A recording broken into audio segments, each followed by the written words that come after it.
एक समय की बात है। एक घने जंगल में छोटा सा खरगोश रहता था, जिसका नाम चिंटू था। चिंटू बहुत ही चंचल और मस्तमौला था। वह दिन भर जंगल में उछलता कूदता और अपने दोस्तों के साथ खेलता रहता था। उसके माता पिता उसे बहुत प्यार करते थे, लेकिन चिंटू को समझाने की कोशिश करते थे कि हमेशा सतर्क रहना चाहिए।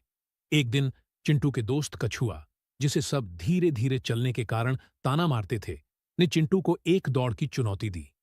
चिंटू ने यह सोचकर चुनौती स्वीकार कर ली कि कछुआ कभी भी उससे जीत नहीं सकता। दौड़ का दिन आया। सभी जानवर जमा हो गए। जैसे ही दौड़ शुरू हुई, चिंटू तेजी से दौड़ने लगा और कुछ ही समय में कछुआ से बहुत आगे निकल गया। आगे जाकर चिंटू ने सोचा, कछुआ तो बहुत पीछे है, मैं थोड़ा आराम कर लेता हूं। और वह एक पेड़ के नीचे सो गया। उसकी गहरी नींद में उसे पता भी नहीं चला कि कछुआ धीरे धीरे अपनी मंजिल की ओर बढ़ रहा है। जब चिंटू की नींद खुली, उसने देखा कि सूरज ढलने वाला है। वह हड़बड़ाकर दौड़ने लगा, लेकिन बहुत देर हो चुकी थी। कछुआ पहले ही फिनिश लाइन पार कर चुका था। चिंटू बहुत शर्मिंदा हुआ और अपने आप पर गुस्सा भी आया। उसने कछुआ से माफी मांगी और कहा, मुझे अपने घमंड के कारण यह हार मिली। मैं वादा करता हूं कि अब से मैं मेहनत और संयम से काम करूंगा।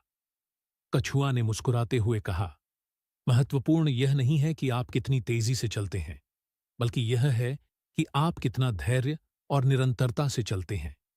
इस घटना के बाद चिंटू ने अपनी आदतें बदल लीं। वह अब हर काम को ध्यान और लगन से करने लगा। उसके माता पिता और दोस्त भी उसके इस बदलाव से बहुत खुश हुए। धीरे धीरे चिंटू ने सभी के दिलों में एक विशेष जगह बना ली। इस घटना ने उसे सिखाया कि जीवन में सफलता पाने के लिए मेहनत, धैर्य और आत्मसंयम बहुत महत्वपूर्ण है। इस कहानी का संदेश है कि कभी भी अपने आप को कमजोर मत समझो और ना ही किसी को कमजोर समझो। हमेशा